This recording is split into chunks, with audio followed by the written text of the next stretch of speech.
Welcome to the RD Squeeze. I'm Micki. And I'm Emily. And we're two dietitian besties here to squeeze out the misinformation around health and nutrition. Hey everyone, welcome to our final episode of season 1, episode 10. Hello. Here we are. So today we're going to have a little fun today. Yeah, today's going to be a fun episode. Yes. Yeah. We're talking about the 2024 nutrition trends and how, if those were fact or fiction. And then we're going to say if they're sweet or sour. Sweet or sour, yeah. I don't know if y'all I know you can't read those, but we got sweet and we got sour. Yes. All right. So Micki and I are going to hold those up. And then we're going to take a look into 2025. And what we hope will be trending. Our hopeful prediction of what's going to be trending in 2025. Yeah. And then we'll circle back in 2025 and see if we were anywhere near close or, go from there. But yeah, we're going to review what was mainly trending this year in 2024 related to nutrition. Mm-hmm. There's some really good ones and then there's some not so good ones. Yeah. And we're going to cover them in no particular order and just it'll be a surprise. So my sweet's in my right hand. Okay. So maybe then that way you guys know. So sweet, sour. Yeah, and if there's any trends or anything that we didn't mention in this episode and you'd like us to talk about, again, this is going to be more fun. We do plan on covering a lot of these in our infamous saying in future episodes. We have so much we want to cover and we have so many good plans for the podcast. So please stay with us in 2025. But yeah, so we're just going to do this in a fun way. We're not going to get into the evidence really. We're going to just kind of talk about it like very briefly and then yeah. And if you have comments or questions and want to learn really a lot more about a certain one, write us in the comments and let us know. So that way we can definitely touch on that. Yeah. So you said your sweet's in your right? Yeah. Okay. Right. Sweet. Okay. Cool. Okay. All right. So first one. Sustainable nutrition. Fact or fiction? I think that's a fact. Yeah, that's definitely a fact with sustainability. And I'm sweet on that. Yes, I'm sweet on that too. I'm all about any sort of movement to help make, food accessibility, decrease food waste and improve the climate of our planet. Absolutely. And even just reducing carbon emissions, things like that. So I think there's a lot of different areas in which, even packaging differences. You see a lot of like wholesale foods to reduce packaging, reducing plastic, single-use plastic, things like that. So I think that's super important. And I think that was a really good trend. And I'd love to see where that brings us into 2025. Yeah. And I think agriculture is really involved in the sustainable nutrition too. And I love learning about agriculture and where in nutrition, there is so much in nutrition. And actually I'm wearing a Penn State sweatshirt right now for those who can't see and are just listening. And they are such a big agricultural school, food science school. So I think that's a huge area for sustainable nutrition that we're going in the right direction. Yeah. Another big one that I covered a couple years ago with an intern class was like regenerative farming, which is very interesting and just kind of talking about that. So maybe again that's even a guest episode that we can have somebody. Absolutely. But yeah, so I'm all sweet on that. And just to kind of plug into, I think a lot of these topics, dietitians have to get continuing education credits. So these are topics that a lot of our conferences have, that certain conferences are focused on. So dietitians are learning about these things. And we've touched on how specialized nutrition has become. So a lot of these are very specialized. And it's not to say dietitians don't know about it, but it's a specialty. I mean, sustainable nutrition, I learned just very briefly. I would love to dive into that. The area I'm working in right now is not, anywhere near that. But it's definitely, I have so many interests in nutrition, and it's what keeps nutrition interesting. But it's also, remember, science is ever changing. So this is something where we have to continue to learn about it because it's always changing. You mentioned the climate, like we're going to continue to see changes. Science is not going to be a one-time, this is what we recommend and this is it. No, that's why we have to continue to update our education and provide the most up-to-date recommendations because of the changes that happen in science. Yeah, I agree 100%. All right, next one? Yep. Okay. Next one is women's health specifically. We are sweet on that. Super sweet on that. I work with so many women in the population that I deal with, and We're going to touch on it down a little bit further, so I won't get into that topic. But this is an area that we're learning a lot more about. Again, science. Science was never there before. Science never focused on it before. So women's health, we're learning a lot about, not just in nutrition, but just overall women's health, which then can lead to us acknowledging nutritionally what we need to focus on. Yeah, I definitely think in like today's political climate with a lot of different things happening with women's health, I do think there's more of a push to be more inclusive of like the differences women face in healthcare and especially women of color and things like that. So I think it's really important to focus on that. I think in particular, though, this women's health movement is very focused on like nutrition related to hormones and cycles and even perimenopause and menopause.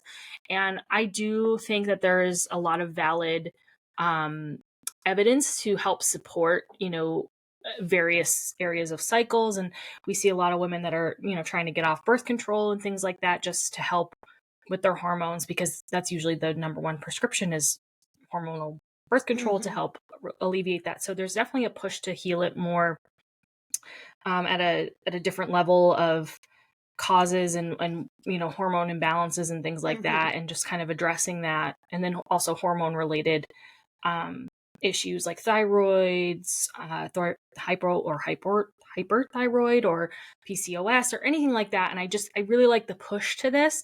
I sometimes get a little sour on it though, because I do think it creeps into some of the pseudoscience. There's a lot of people out there that are pushing like specific things and a lot of supplements for women in terms of their hormones, like and things like that. Ashwagandha and magnesium and which I think that's going to lead into the next one that we're going to talk about. So there's definitely some like not proven evidence-based practitioners out there kind of, I want to say, preying on women and their vulnerability to what they're looking for. So I definitely think it's a push in the right direction. I do think there's some evidence behind it. I'd like to see more evidence come out about it. I was just going to say, I think that's the biggest thing, is there's just not enough evidence yet to have concrete recommendations. But I'm for certain areas all for specializing, because women's health is very different than men's health. Absolutely. And definitely has different needs. So yeah, I would love to see us focus on that more. Absolutely. And I think we'd like to see that more in 2025 as well. So. Absolutely. Sounds good. All right. Okay. So our next one. Next one is cortisol and stress management. Okay. Oh, I'm gonna cheat. I don't know. Yeah, I don't know which one I'm on. I don't know which way to go for this one. Like, I'm sweet on stress management. I'm sour on the hyper buzz of cortisol management, because people are talking about like cortisol and like moon face and like, you get a better jawline using this supplement. And yeah, I'm not about that. Yeah. I think there's definitely that preying that we're going on, like, to women of like, again, focusing on appearance and things like that. I do think stress management is important. I do think there is supplements that can help with stress management. We talked about this. I have a little bit of trouble sleeping, so I do take magnesium at night to kind of help me sleep. You would need a ton of cortisol in your body to really show the effects of that stress. And I do think we are experiencing more stress in our generations. There's a lot of different things, different types of stress. Yes. So I do think like maybe we do have a little bit more anxiety. We do have a little bit more stress, and maybe that is elevating cortisol levels, but it's not elevating our cortisol levels to the point where we're just, struggling with this moon face and like this. Right. It's very TikTok shoppy, very influencery. On the sour on that then too is like, well, what nutritionally, what health wise are you doing for yourself? And I haven't alluded to this before, but like even in the previous episode when we talked about New Year's resolutions, like, you're making every single change all at the same time. You're changing your diet, you're being more active, you're maybe doing more things for your mental health. All of that's occurring at the same time. So yes, there are going to be changes that happen. And then when you fail, because we talked about those rates, it's all going to go away. But if you do one thing at a time, you're going to see some improvement. So there's a lot with the stress management that I'm sweet about Yeah. to reduce cortisol in certain ways, but and then also, I mean, the other thing is just check cortisol levels. Like that should be part of standard of care if we're seeing high rates of obesity and concerns and questions and things like that happening. Yeah, I think the big thing is like right now influencers are like, oh, you have high cortisol if you're like can't sleep, if you have this or you have that. First of all, what you went back to too, if you're making all these changes, that's also a stressor, right? Like you might be thinking that it's for the better, but it also could be really affecting you, personally. But regardless, I think there's definitely more evidence need and research that needs to be, focused on to. So that's the sweet. Yeah. I keep changing. to support what we're talking about here, because I do think it is very trendy and very like buy the supplement. And I'm not saying we shouldn't focus on this, because I'm not saying it's not something that we need to address, but I do think more research and evidence needs to come out regarding this, because it is such a hot topic. Yes. Which we might do more of. Absolutely. Yeah. Okay, next, microbiome health. I'm sweet on this. I think there's so much genetically, so much in the nutrigenomics world that we don't know. I'm seeing a trend here. We need more research. We need to focus more on these things, or put more monies into research for nutrition. And I will just plug in here, that is an area that the government does not want to put their money in. And that's since a while back. There's certain programs that they do, but this is an area I think lately that has gotten more focus for sure. But we need to put more money into this type of research, so that way we can learn about it and provide good recommendations, not, well, let's try this supplement and let's add to the supplements that we are all already taking. Yeah, and I mean, supplements are a huge expense. So, that's also considering the privilege behind it. Yes. I'm sweet and sour on this. I know I'm kind of copping out for some of these, but the reason why I'm sweet, I do think more research needs to be included. I do think there is issues with microbiome, like, and nutrigenomics. Like, I think we need more research on that for preventative care. Unfortunately, I don't think we focus enough on that, because that doesn't make the money. The money is in supplements. Treatment and supplements. Yes. So I would love to see more research come out on microbiome, but there's also like so much talk about your gut microbiome, but also like your skin microbiome. I'm like, well, all right, where is this all stemming from? I do think more research needs to come out about this. I do think it is a trendy topic to sell things. So that's where I'm sour on it, because I think it's taking advantage of people who are looking for real results and real evidence to help treat whatever symptoms they are having related to gut health or skin health or whatever.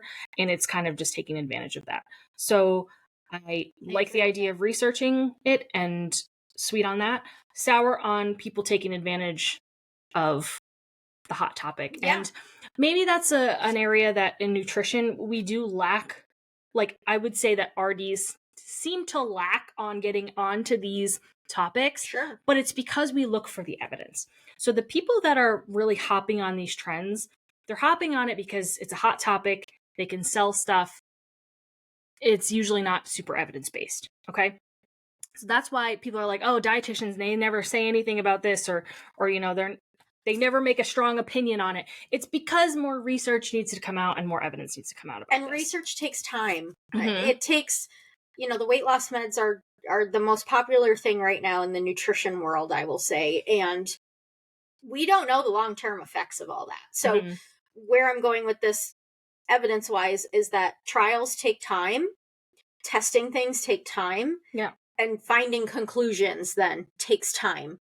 And sometimes there is no conclusion. Yeah, sometimes there's no evidence. No evidence. So we have to start all over again. And that is a lot of nutrition, unfortunately. And that is why it can seem like, well, dietitians don't know it all, because the evidence shows there is no evidence that it works, or that we need more research, because we're trying to get answers out, but we're not doing these long-term studies that are done for 5 to 10 years. Yeah, and nobody wants to wait that long for 5 to 10 years of results. So yes, it's trending now, and you're saying all of these things are effective now. Okay, we're starting the research. We're getting the funds for research. There's grants being involved. okay, we've got the funding for this research study. Now it's 5 to 10 years. Are you in 5 to 10 years, we're not going to be hearing about, microbiome or maybe we will be, I don't know. But like, or the cortisol levels or anything. Right. Like, you're not going to care by then because it's going to be too long. We want that immediate satisfaction. And I think people don't realize how much goes into research. Again, sometimes you get all these participants and then half of them get disqualified because they didn't follow the right protocol or, whatever. And then people are upset when it's not and your conclusive. number isn't the appropriate number to populate it to the rest of the population. Yeah. I'm involved in a research study right now. We're just finishing it.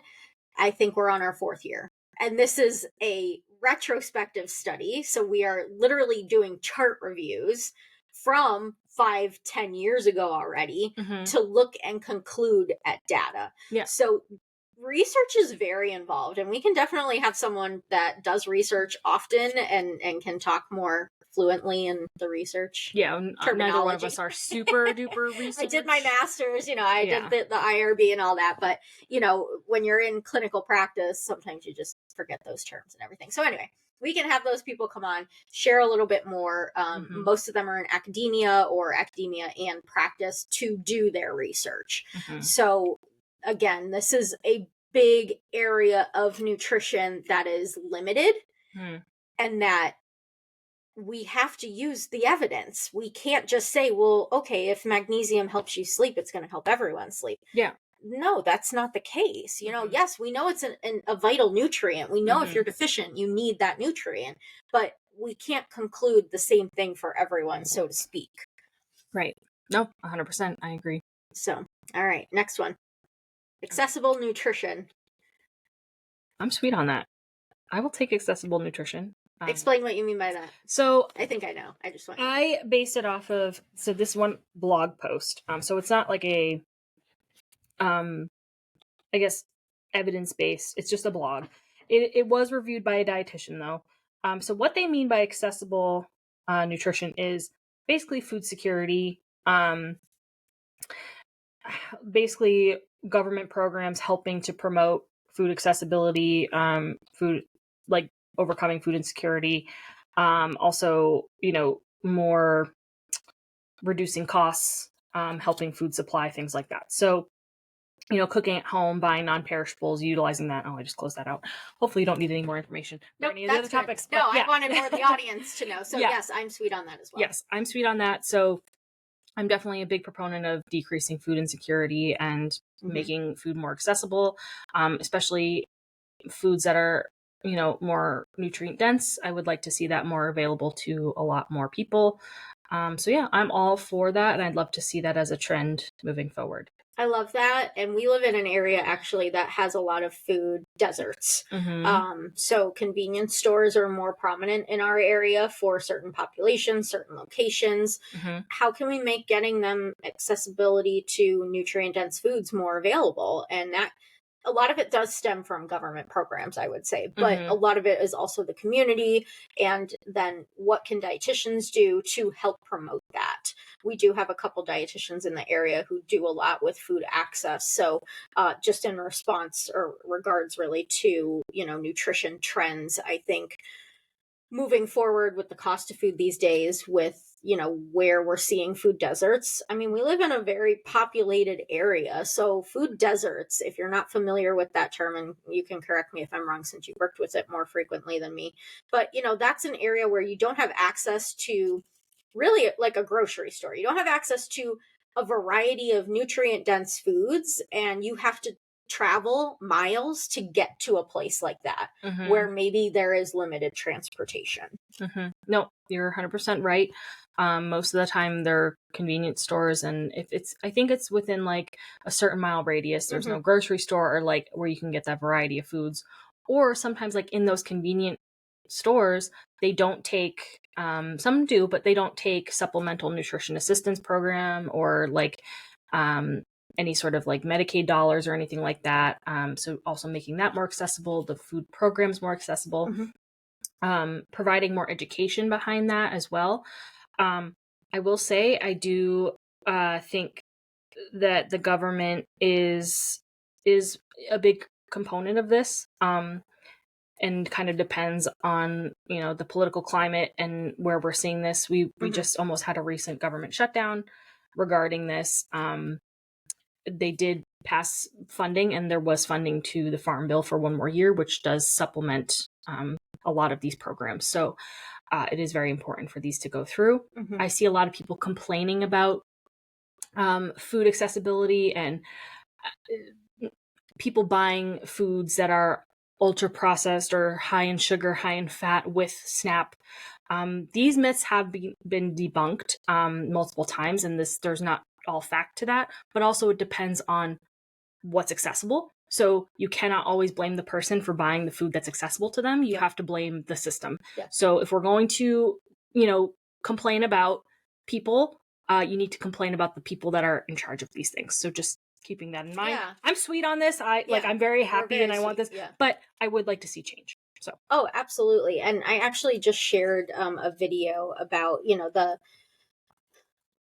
if we're someone who has privilege and has access to all these foods, and then we see someone using an EBT card, for example, or a benefit card, and then you see them walk out, this was the video I shared, you see them walk out or had seen them come in from a car that's a higher priced car. You have absolutely no idea what the story is behind that. So behind this video, her neighbor loaned her that car. And this woman got a comment that, oh, yeah, okay, you have access to the, an EBT card or SNAP benefits, the Supplemental Nutrition Assistance Program. You have access to that, but you're driving that car. Yeah. You have no idea what's going on behind scenes. And I know, Micki, you have your own personal story on that too. Oh, yeah. We don't need to understand everyone to know why they're getting the benefits. That's not our reason to know. Somebody who dresses nice and has an EBT card, or is at a food bank or at a food pantry, or has like a nice purse or nice shoes, those could have been gifts. There are plenty of those types of clothes donated to thrift stores, or there's agencies like Dress for Success, where maybe that person just came from a job interview and needed food, right?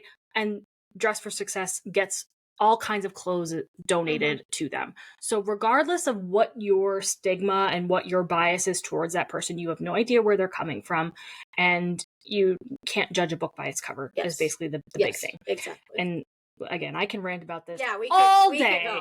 But regardless, I would love to see this more trending in 2025, and I look forward to covering this topic more. Yeah. But we still have a few more to cover in this episode. So next one is a plant-based diet. I'm sweet on this. I have no negatives. I think it's just when people take it overboard and think that they can't have meat because that's fine. You want to be vegan, you want to be vegetarian because of your beliefs or because you're just more comfortable with that or because you enjoy those foods. Nothing wrong with that. No. I won't steer anyone away from that. Nutritionally, we want to make sure you're meeting your needs. So if that's a concern I'm seeing, if I'm seeing patients, that's where I might steer you towards meats. I might also have you think about, do you actually feel better eating meat? Like, unless it's a belief or a desire, do you actually want to eat meat? Again, that satisfaction we've talked about a lot.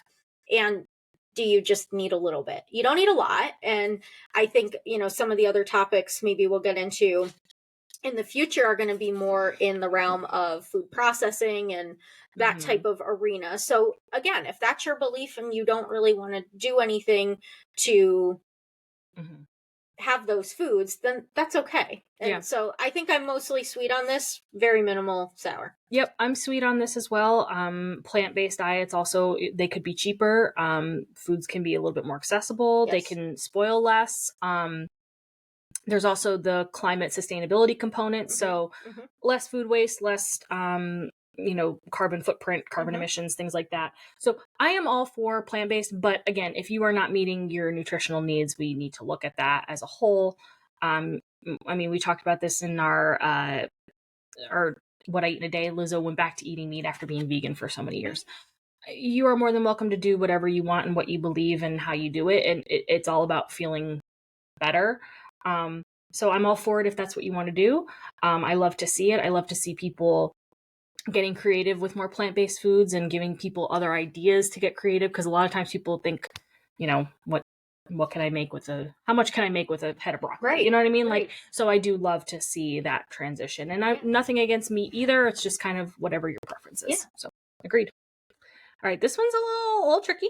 So functional beverages, and if you want me to go into detail, I can pull that up a little bit. And mocktails, right?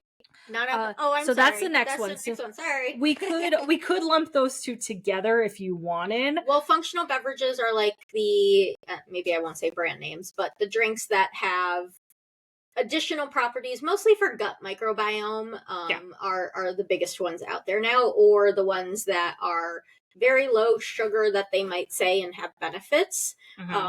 But you would have to drink 3 to 4 of those drinks in order to gain those benefits. So again, I think it's a lot of it's marketing. Yeah. So like what this is talking about. I think I'm sour on this. I'm like a little bit of both. I think I'm a little bit of both as well. And all right, so what this is talking about is like the probiotics, like kombucha. Okay. There's also like these supplemental matcha teas or hot chocolates that have adaptogens that are supposed to help calm you or make you get better sleep or make you more focused, and it's like lion's mane mushroom and like all these. That's the sour part. That's like, the sour it's all like marketing. Even the mocktails that we're going to get into in just a second, like there's like these sleepy girl mocktails, which it's like using magnesium and like adaptogens to make you sleep, and it's like using sour cherry juice or something to help. Again, if that's what you want to do, you do you. If you want to spend a ton of money on different supplements, and they probably don't, like some of these I heard don't taste that great either. There's a lot of powdered drink supplements out there that are just like, like they're not good. So chances are you could get some of this stuff, out of regular food, and you don't need to be spending all this money. So again, this is more of an influencer thing. So I'm definitely going to be more on the sour side for this. On the sour side. Again, some of these also have pretty nasty side effects. Kombucha. I mean, there are certain ones that like I can tolerate, and then there's other ones that I'm like, oh gosh, one sip of that, and I'm no, thank you. Yeah, like the gas, the bloating, the GI distress. It's just too much for your system to handle, right? Or people don't know how much to take. They don't slowly increase. So like kombucha has fiber, or even like any sort of fiber supplement that helps the gut microbiome is like probably going to make you poop your pants. Like, I'm sorry, like I hate to say it, but like that's what it's going to do. But even too, like I'm thinking even like electrolyte drinks. Now I do tend to put electrolytes in my water, not because I like the taste of them. I'm not doing it for any benefit, but I take some medicines and things like that do decrease my sodium, believe it or not. So I'm actually trying to replenish my sodium, which was helpful for my legs because they were cramping and things like that. So regardless, I would consider that maybe like a supplement or a functional drink. And, if it's something that you enjoy, like if you're enjoying that kombucha and you like the taste of it and you like the way it feels, go for it. I don't care. Right. But I'm hesitant about like the marketing of it. Yeah. Again, what are we seeing consistently with some of the stuff marketing? I am sweet on the next one, which is non-alcoholic drinks and mocktails, because there is definitely this sober movement, which I am loving. I actually had a recent conversation with what's the Generation Z? Is that the one that's? I think so. Something like that. I don't know. Whatever's younger than me.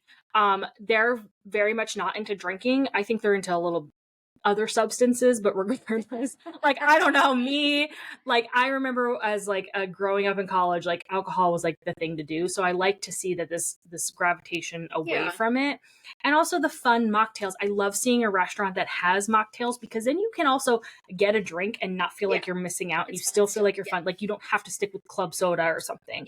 So I don't know what are your ginger ale. Yeah, I like it too. And I mean, I love my wine. So I'm still drinking wine, here and there, but I don't drink it as much. And having the mocktails, like I enjoy now this time of year, they have like the cranberry ginger ale or the cranberry 7-Up. Like I enjoy that once in a while. And then making a mocktail of it, maybe I put some more cranberry juice in there. Maybe I put some other, I will say, functional nutrients in there to make it like a little more fun and to make it seem, like you said, like you're still enjoying yourself, you're having fun. I don't like the cost of the sour of the mocktails, because it's like, I'm like, well, how how much did that really cost? There's no booze in here. Why is this the same amount as a margarita? I'm sorry. So, that's the only sour. But no, I think it's fun, and it allows, especially women, if they are pregnant or whatnot, and they still want to go out with friends and whatnot, to have a good time and to feel included. Or even when you're a designated driver. Yes. So many people are like, oh, why aren't you having to drink? Or, someone who's sober. Literally. Yeah, anybody who's sober or doesn't want to drink. I mean, it's acceptable, and it's not like this big question or this why aren't you drinking? And you can ask people that, and they're usually pretty open about it or whatever. But regardless, it's just a nice way to feel included. Yeah. And I think both of us have we've cut back on our drinking a lot over the years. I mean, myself even too. I barely even drink anymore. Yeah. And I'm not that I'm sober, but I'm definitely leaning more towards not drinking as much, just because I didn't like the way it was making me feel. I didn't like my body after a day of drinking. Mm-hmm. So I'm all for it. I said, not so much the cost, but I am enjoying a mocktail from time to time. All right, low carb diets.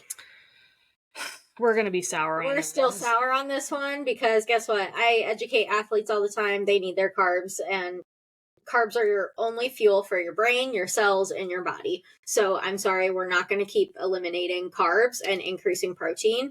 I'm curious in 5 to 10 more years to see how everyone's liver and kidney functions are with all this protein that we're consuming, especially all these protein powders and supplements that people are taking. Yeah, I don't know how people are so involved in the protein and the fat component. Carbs are so important for the function of our brains. Mm-hmm. And I wonder if almost this is why we're seeing so many mental health disorders as well.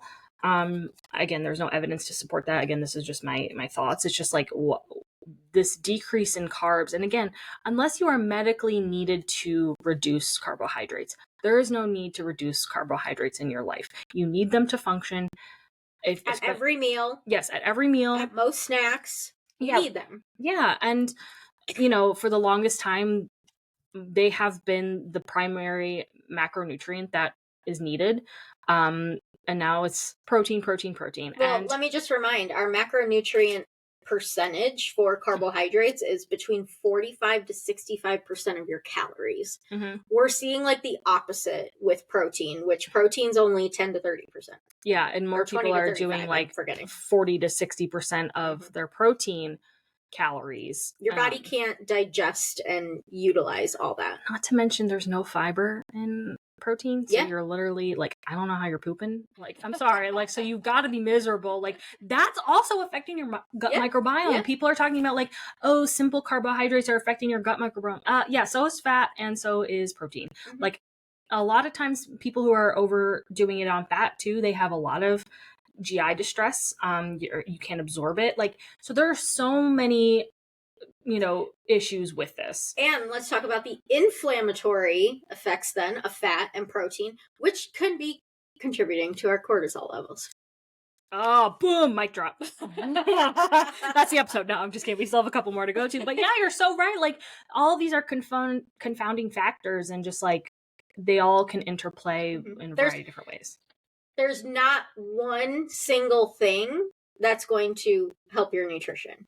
Yes. It's a balance of everything and a variety that's going to be effective in this long-term nutritional health. Yeah, and we can go on for days about this, but I think we're going to move into the next one, which is sodium and sugar reduction, right? I'm sweet about this. I think our diets are still too high in salt. I think we're getting better at the salt. I think people are getting better at the sugar, but I also think it's getting hidden, or it's being substituted by certain things that we don't, again, maybe know the long-term effects of. Some of them are natural products, and that's okay. But maybe it's affecting, you mentioned kind of some of the mental health disorders. Maybe it's actually affecting some of that too, because we're making substitutes. I'm just throwing that out there. I have no beliefs or anything on that. I think I can be sweet and sour on this a little bit. I think I'm more sweet on it though, because there's, like you mentioned, the sodium and the sugar, it's added sodium and added sugar that we're looking at. So more in the processed food component. So more snack foods, more, candy, all those foods, soda, things like that.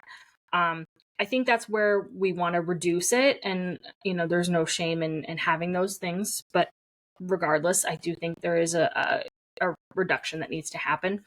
We have made changes to the food label that focus on sodium and added sugars, so it shows you how much it is. So there has been movement towards helping people make more informed choices on this.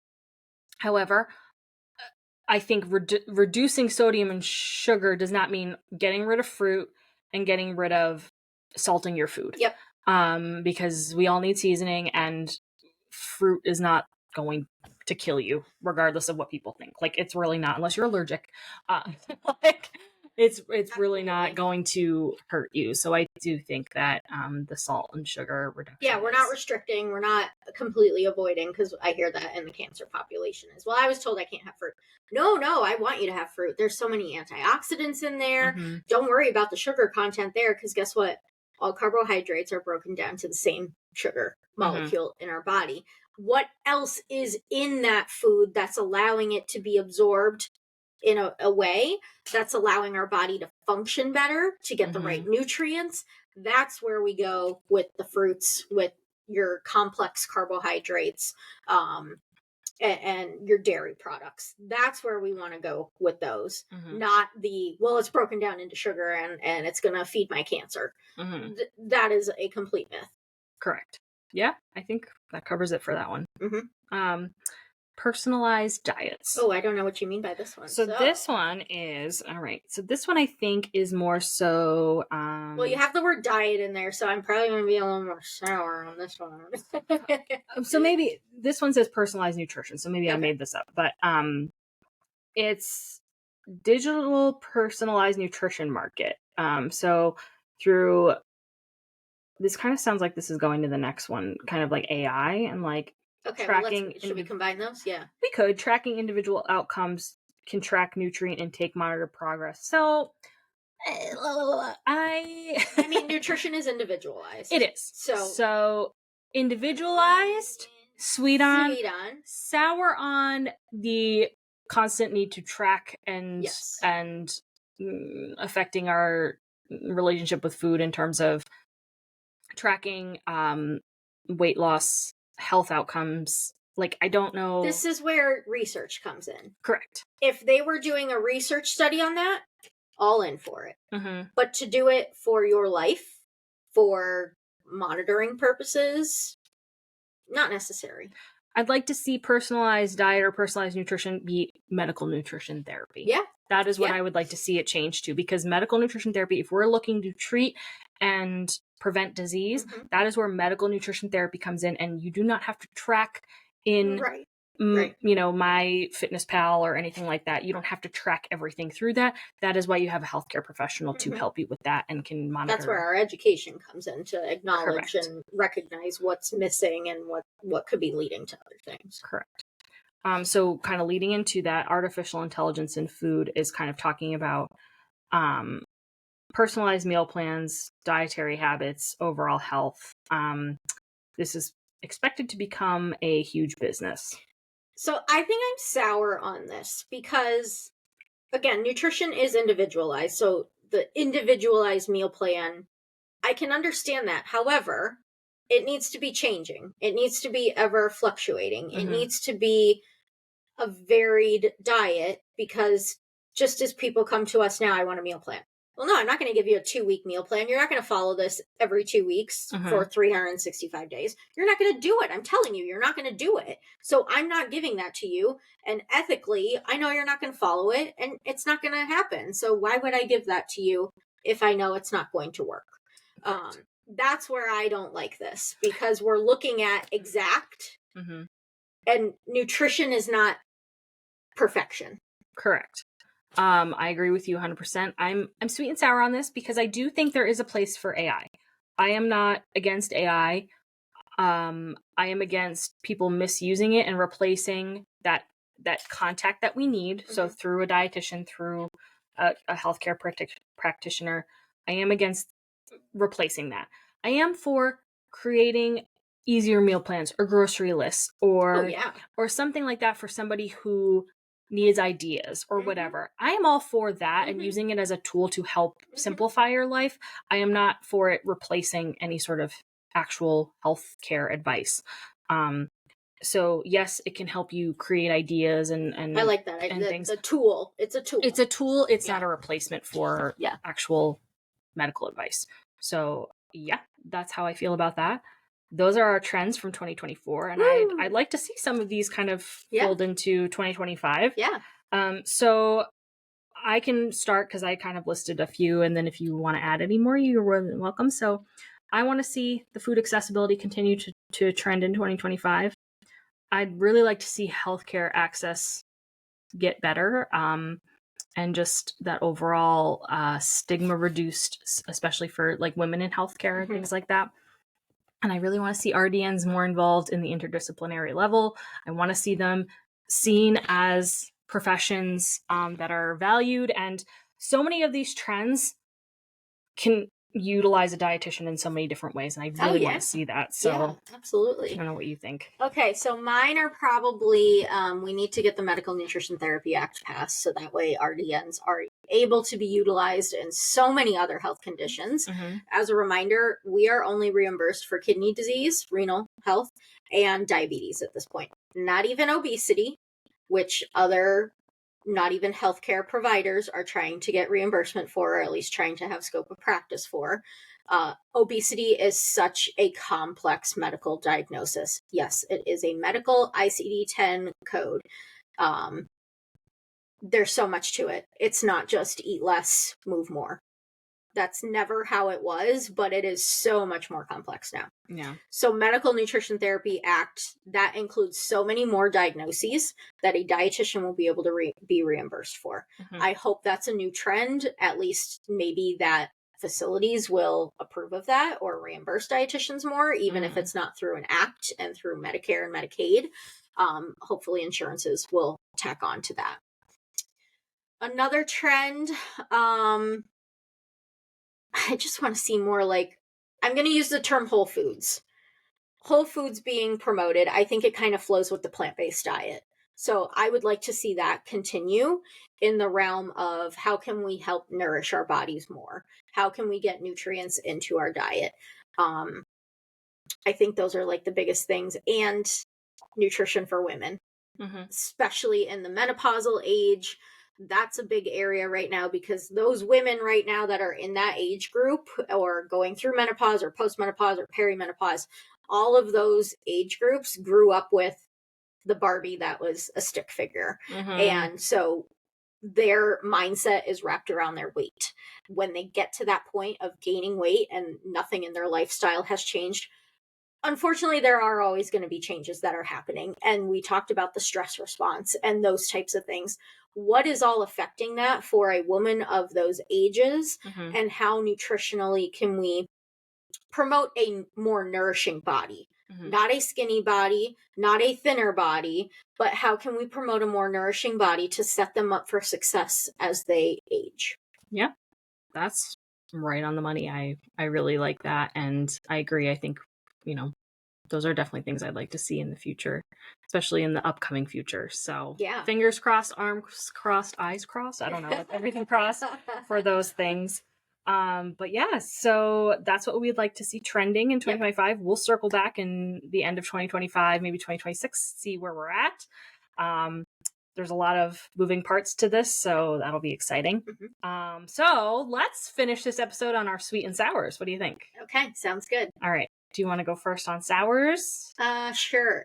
No. Not first. Go ahead. Okay. Your sour. I gotta think of another one. So I always have to think. Don't you know already? I know. I'm sorry. So my sour is all right. So right now, I don't know what is going on, but a bunch of people that I know have gotten into car accidents. Aww. So people are driving like lunatics, and I want you to stop because there's too many people getting into car accidents and just too much like going through stop signs and just like whatever you're in a rush to do or wherever you think you need to be, it is not worth hurting yourself or others to get there. Right. And whatever you're doing, plan a little extra time to get there if you need it, because I want everybody to be safe out there because it is scary. And even just driving around, it's like crazy. Be kind. Yeah, be kind.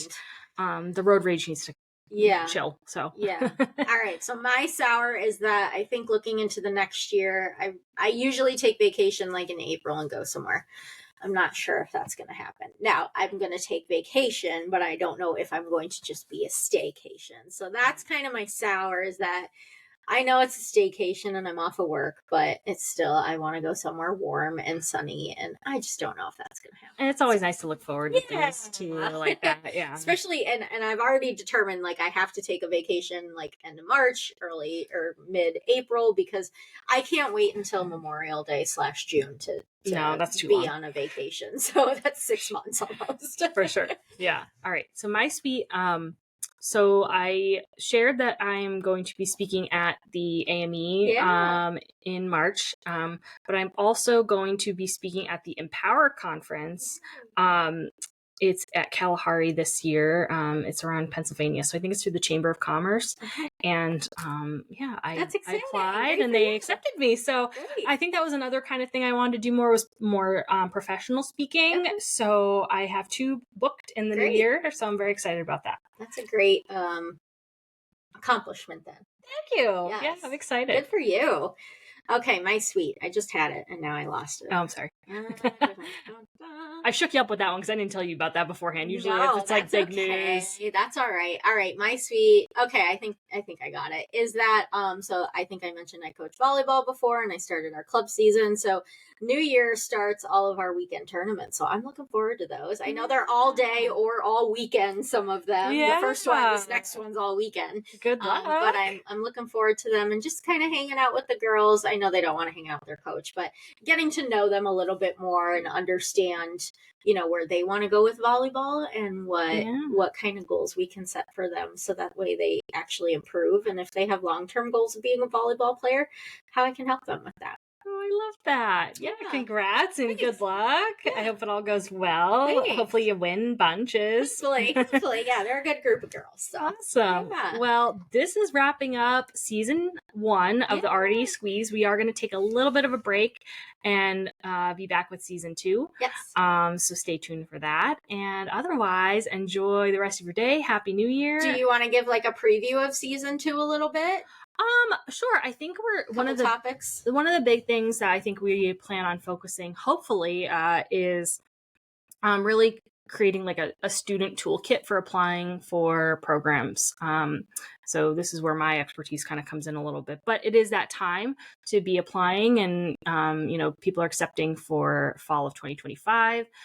DICUS application is right around the corner, so that is the centralized application system for all of the dietetic internships and things like that. Scary. So we're going to be covering, what the difference is between Ascend, the Academy, and CDR, what, resume, application, cover letters, interviews. National Nutrition Month. And then National Nutrition Month is March, so we'll do a whole episode on that. Yeah.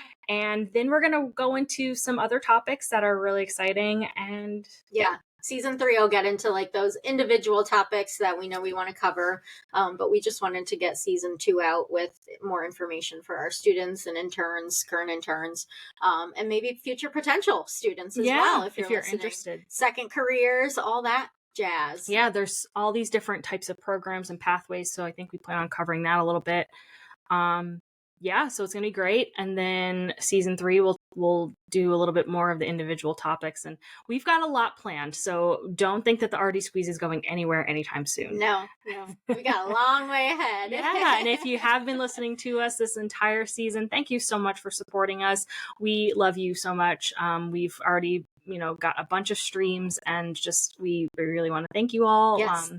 This has really been an exciting but it was fun hanging out and talking more. That was our goal. That's what we wanted to do. So. All right. Well, enjoy, and thanks for joining us. Thanks, everyone. We'll see you in season 2 of the RD Squeeze. Bye. Be sure to follow us on Spotify, YouTube, and Instagram. We will always take topics you want to hear about, so message us for any topics you want to see covered on the RD Squeeze. Don't forget, it's dietitian with a T. We'll see you next time on the RD Squeeze.